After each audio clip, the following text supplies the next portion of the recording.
Я проповедую сегодня на теме Бог подарил мне смех. Бытие 21, первые 7 стихи там. Бытие 21, 1 по 7 стихи. И презрел Господь на Сару, как сказал, и сделал Господь Саре, как говорил. Сара зачала и родила Аврааму сына в старости его, во время, о котором говорил ему Бог. И нарек Авраам имя сыну своему, родившемуся у него, которого родила ему Сара, Исаак. И обрезал Авраам Исаака, сына своего, в 8-й день, как заповедал ему Бог. Авраам был старлет, когда родился у него Исаак, сын его. И сказала Сара, смех сделал мне Бог, кто не услышит обо мне, рассмеется. И сказала, то сказал бы Аврааму, Сара будет кормить детей грудью, ибо в старости его я родила сына. Я прошу вас во время, пока вы будете слушать Слово Божье сегодня, просто пробудьте в помазании. Бог продолжает исцелять людей в зале и разрешать ваши проблемы, внутренние. Пожалуйста, не обязательно, что я буду называть ваши проблемы, но Бог вдруг что-то двигается, и Бог прикасается к вам в зале сейчас. Пока я считал, Бог мне сказал, что Он исцеляет руку еще, плечо, операция идет, и руку правую и левую, и почку Бог исцеляет в это время. И Бог вообще работает в общем сейчас. Библия говорит нам, что когда Бог посетил Сары, то она засвидетельствовала о том, что смех сделал для нее Господь. Или смех подарил ей. Смех подарил мне Господь. И кто услышит обо мне, порадуется со мной. Дорогие мои, я хочу, чтобы вы знали сегодня, что с Божьим посещением, когда Бог приходит к человеку или группе людей, его приход всегда с радостью приносит счастье, радость и смех. Приходом Бога живого, ситуация, которая окружала тебя до того, обстоятельства, которые окружали тебя до того, меняется так, что у тебя возникнет причину порадоваться в Господе. Когда Бог посетил Сару, она засмеялась, возрадовалась. Вы должны знать, дорогие мои, что это не Бог удерживает от вас смех. Слушайте меня, пожалуйста, никто не спит. Некоторые, они только могут, я не обвиняю их, потому что они могут только спать в церкви. Не получается дома. Поэтому, но важно, чтобы вы слышали это, чтобы не пропустили эти истины. Вы слышите, что я сказал? Бог не удерживает у человека радость. Не Бог собрал твою улыбку, дорогая сестра. Не Бог собрал твою улыбку. Не Бог собрал твою улыбку. Не Бог собрал твое счастье. Не Бог собрал твою радость. Бог делает наоборот. Он приносит улыбку печальным лицам. Бог делает наоборот. Он приносит радость тысячам. Бог делает наоборот, Он стирает слезы плачущим. Я не хочу знать, какая у тебя была история в жизни. Я не знаю, какое у тебя окружает сейчас обстоятельства. Я не знаю, может быть, тебя воистину на самом деле уже не до смеха. Но я хочу сказать, что это не Бог удерживает у тебя счастье. Это не Бог собрал или украл у тебя твою радость. О, Бог, наоборот, заинтересован. О, чтобы поднять твою голову. Чтобы снять твои слезы. Чтобы подарить тебе славную одежду. О, и чтобы подарить твоим глазам счастливые улыбки. Библия говорит нам, что Сара, ей было 75 лет. Или больше 70 лет. И она не могла иметь ребенка.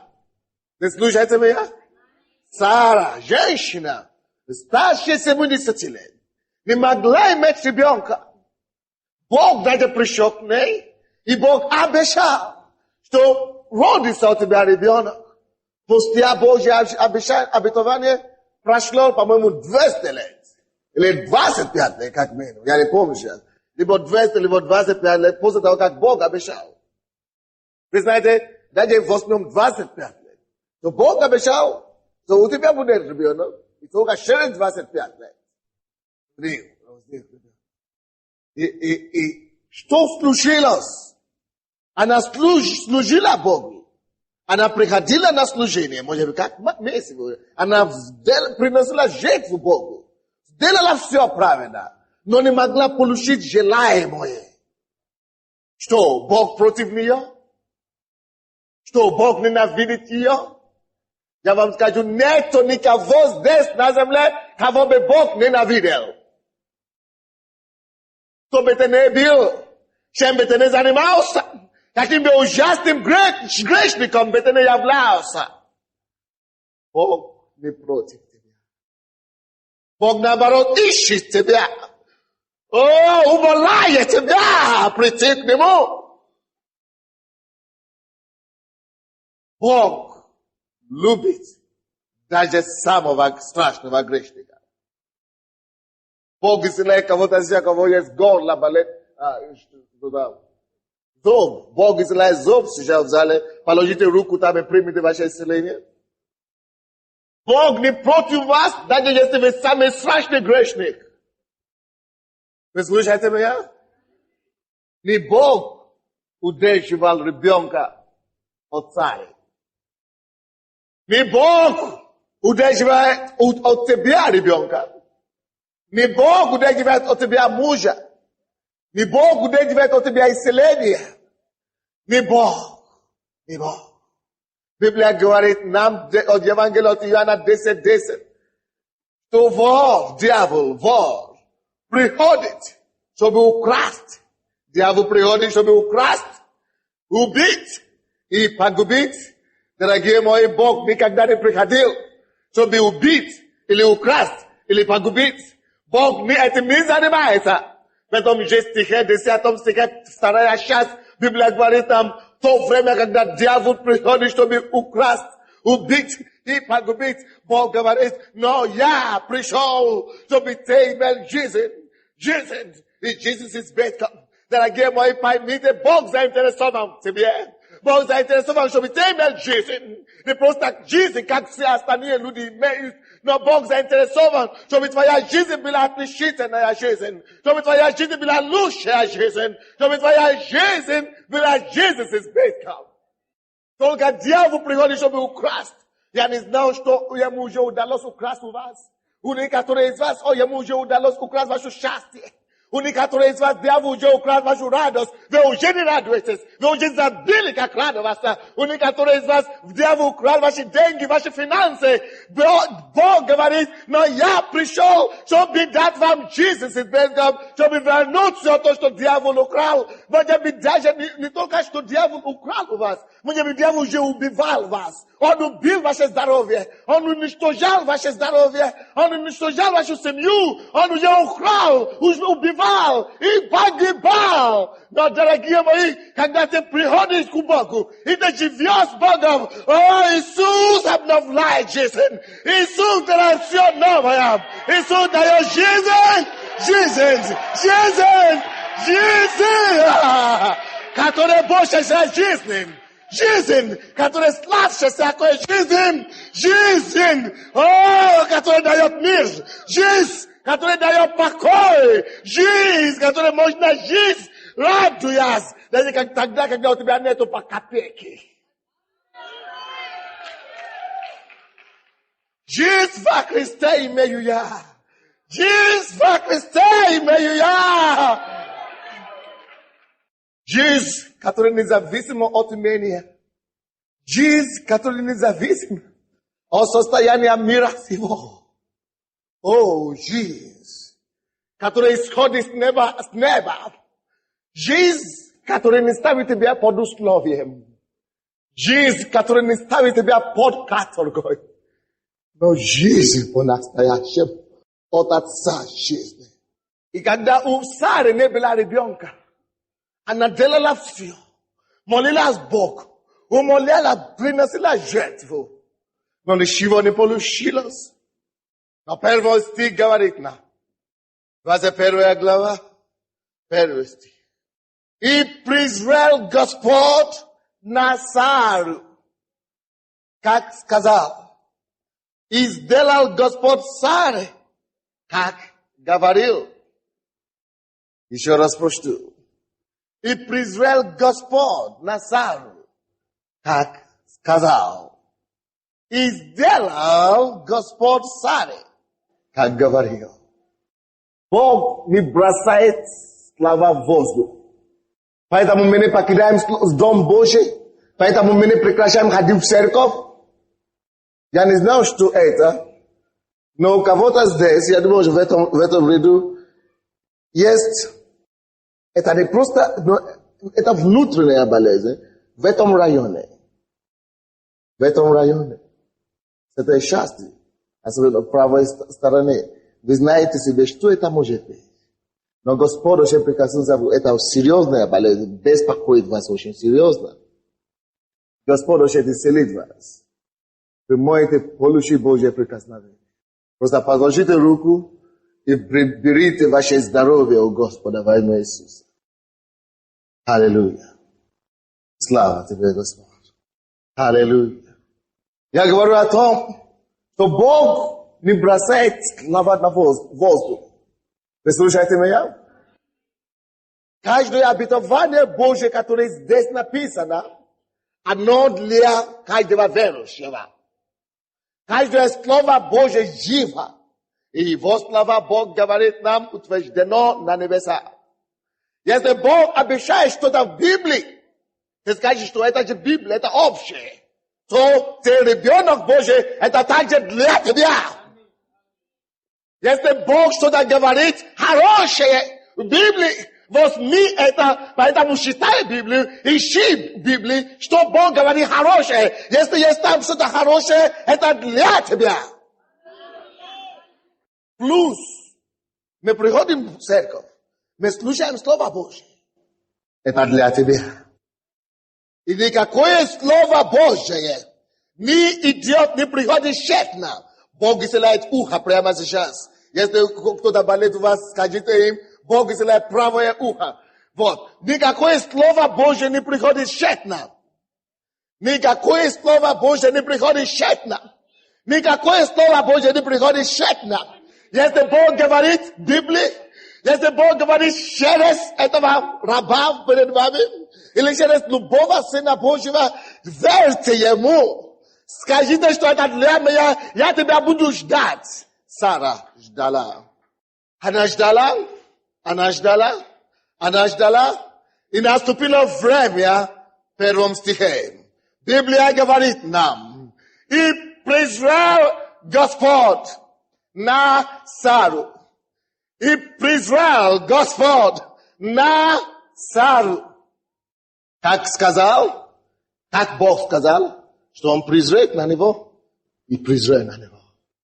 Если что-то, которое есть на вашем сердце, лежит в вашем сердце, которое Бог уже вложил в ваше сердце, проговорили когда-нибудь Бог вам, может быть, через Слово Божье, через Библию, или через проповедь.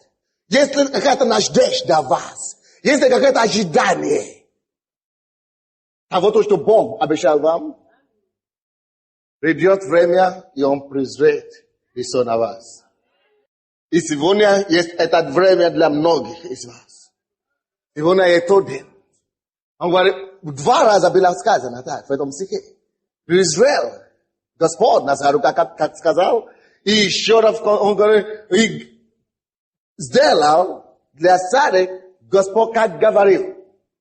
Все то, что Бог говорит, Он верен. Он достаточно верен, чтобы исполнять его. Вы слушаете меня? Поэтому не Бог удерживает твоего прорыва, не Бог тебя удерживает от решения твоей проблемы, не Бог. И вовсе не Бог. Дьявол, да. Но не все время дьявол. Очень часто мы сами удерживаем себя от своего смеха. Вы не согласны со мной? Мы часто делаем некоторые вещи, которые просто перегораживают Бога. Мы не препятствуем Ему явить нам. Но даже если ты будешь стоять на пути Божий, Бог знает, как с тобой разрешить проблему и как все равно принести твое чудо для тебя. И даже если этот дьявол мешает тебе, Бог знает, как справиться с дьяволом. И в нужное время, своевременно, Он принесет помощь. Он принесет помощь.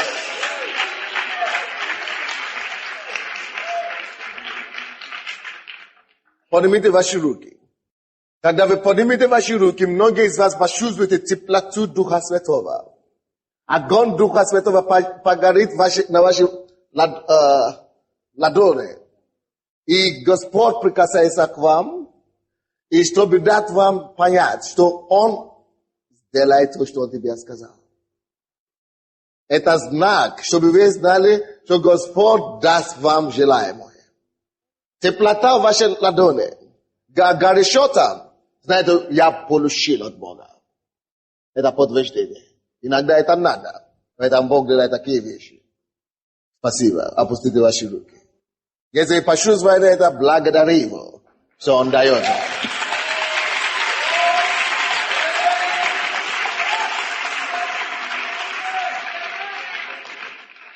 И Сара, после посещения Божьего, имела свидетельство. Вы слышали некоторые свидетельства здесь сегодня? Аминь.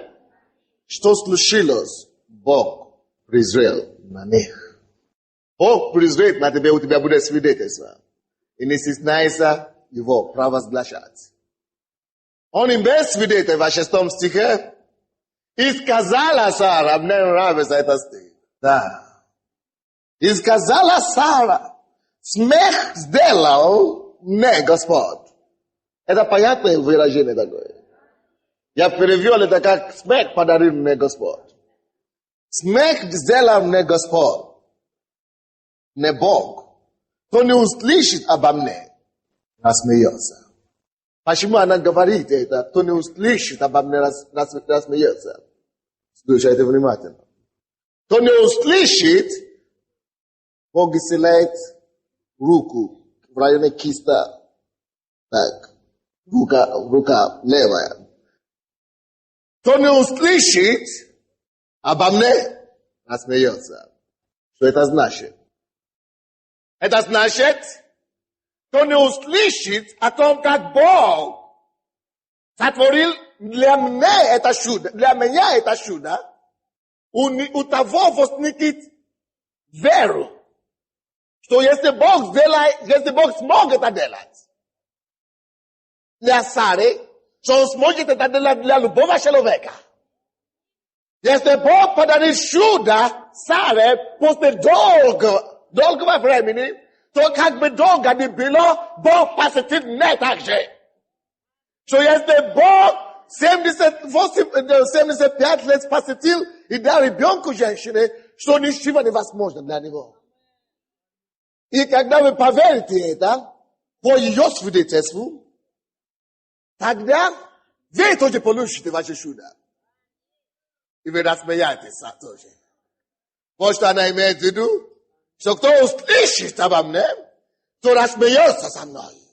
Что это значит? Это значит, она молится о вас. Αναβέριτ έτα μου μπόγκο. Ανασνάεται τα μπαμπόγα. So yesterday tas delat lameyam ve paverse ya mutakim jo brosom os delat lavas ha ita kakom ne padarisme on vanto de padarisme ya nayo yo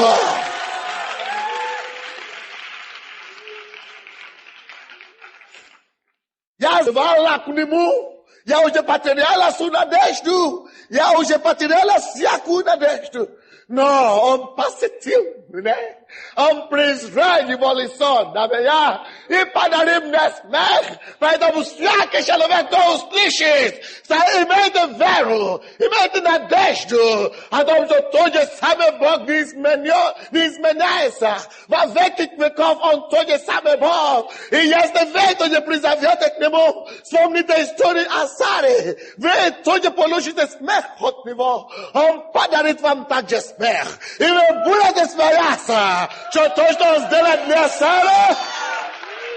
Hallelujah. I vy budete smeja sa, čo Bog, ktorému slúžil sáre, Bog, ktorý posvetil sáre, to, čo on delať mňa sáre, on dla mňa zdelal. On podarí ja smech, i mne to, čo on podarí smech. I ja smejus, i ja rádiu sáre.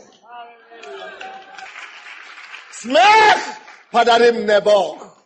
Смех подарил мне Бог. Смех подарил мне Бог. Знаете ли вы что-то сегодня? Все смотрите на меня, будьте любезны. Будьте любезны, смотрите на меня. И поймите это. Бог хочет вам подарить смех. Еще раз. Бог хочет тебе подарить смех.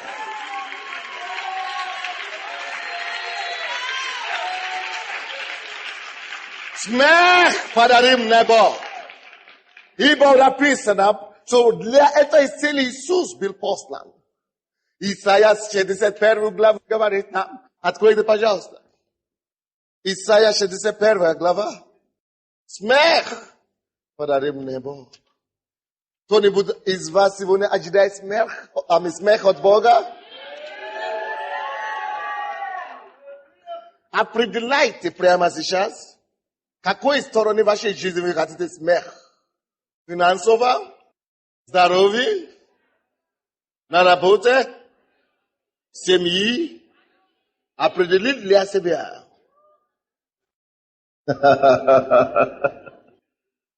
Исайя 61 глава с 1 по 3 стихи. Это написано об Иисусе. Для чего Бог послал Иисуса? О, жалко людям неверующим. Однажды и религиозным людям тоже жалко. Они говорят, церковь у вас так. Это что, церковь называется? Люди смеются в церкви. Что за церковь? Люди радуются в церкви. Танцуют в церкви, хлопают. Смех.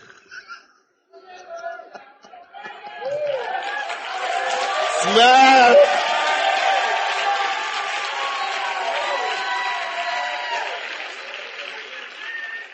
Смех подарил небо. Смех делает для меня Бог. Смех.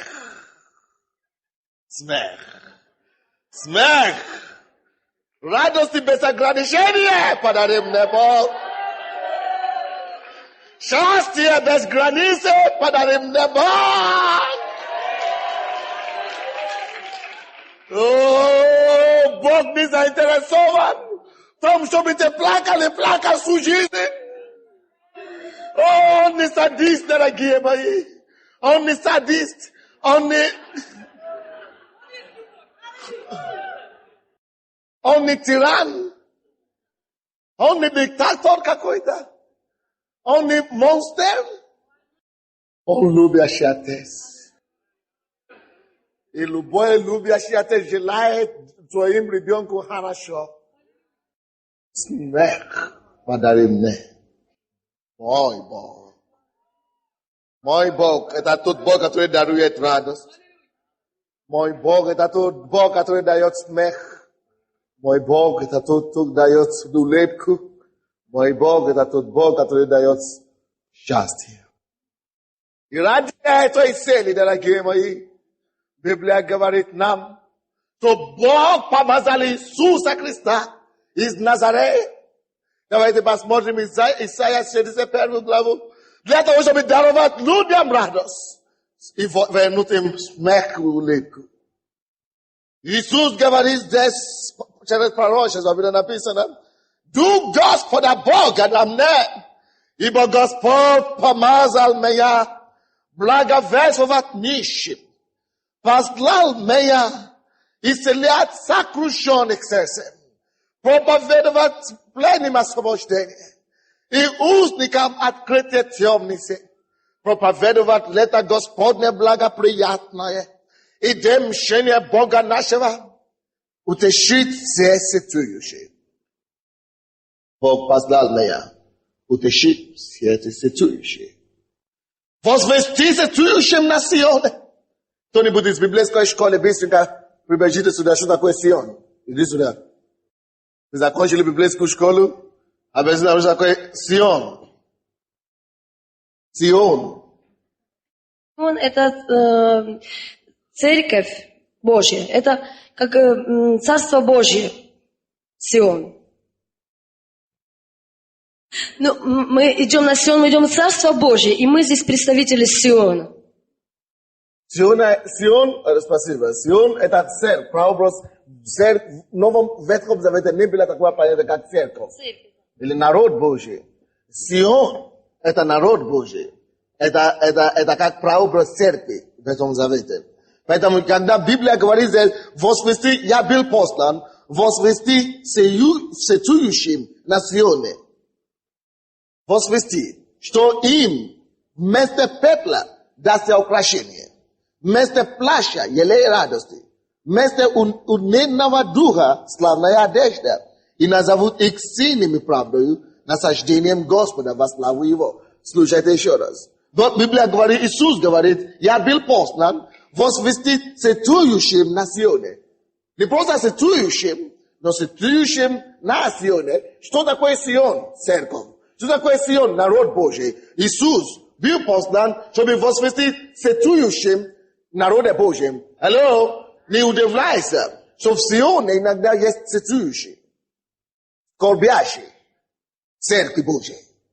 Церкви, если вы скорбаете в церкви сегодня, если вы сетуете в церкви сегодня, если вам плохо в церкви сегодня, слушайте слова Иисуса. Он был послан, чтобы возвести сетующим. Поэтому сетующим везде сегодня я возвещаю вам именем Иисуса.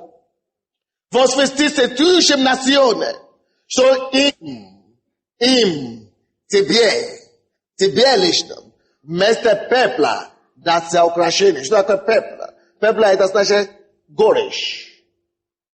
Вместо горечи дастся украшение. Вместо плаща елей радости. Вы плачете, собираетесь поменять это на елей радости. Вместо унынного духа, унынный дух. Вы унынные сегодня? Вместо унынного духа, Бог собирается дать вам славная одежда. И Он говорит, и после того, как Он все это сделает для вас, вы слушаете меня? Он это сделает для вас, и назовут вас сильными правдою. Сильными. Вы будете сильны в Господе для правды. Сильными правдой, насаждением Господа по славу Его. Поэтому не брось, не бросай, не брось надежду. Не брось твое упование. Потому что тебя еще назовут сильным. Тебя еще назовут сильным правдой. И тебя, кроме того, еще назовут насаждением Господа во славу Его. Поэтому жди Его проявления. Жди Его манифестация. Жди Его славу в твоей жизни. Сара ждала и прияла. И презрел на Сару Господь, как Он сказал. И сделал для Сары Господь, как Он говорил. Все то, что Бог обещал, все то, что Бог говорил, все то, что Бог сказал, Он исполнит в твоей жизни. И у тебя появится радость. У тебя появится смех. О, радость без ограничения. И ты скажешь, как Сара, смех подарил мне Господь. И всякий слушающий мое свидетельство порадуется со мной.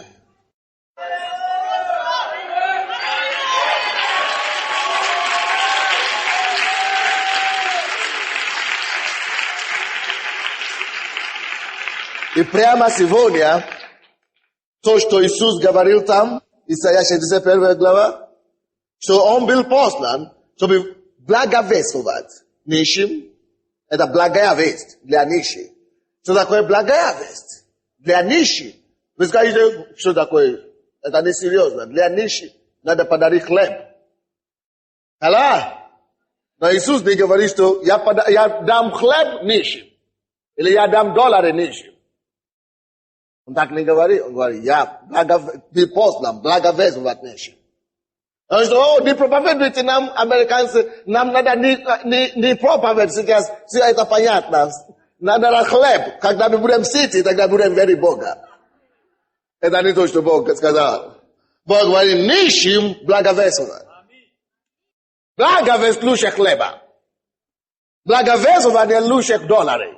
Благая весть лучше всякие купоны. Конечно, сегодня мы сказали сегодня, что мы будем раздавать гуманитарную помощь по домашней группе. Действительно, мы будем раздавать. Но это тоже не мешает. Но на первом месте благая весть. Поэтому, если вы не ходите на домашней группе, это к сожалению. Каждый человек должен на свою домашнюю группу и ходить на домашнюю группу. Иногда к нам поступает гуманитарная помощь, но здесь мы не будем раздавать в церкви. Поэтому вы должны ходить на домашнюю группу. Каждый должен знать свою домашнюю группу.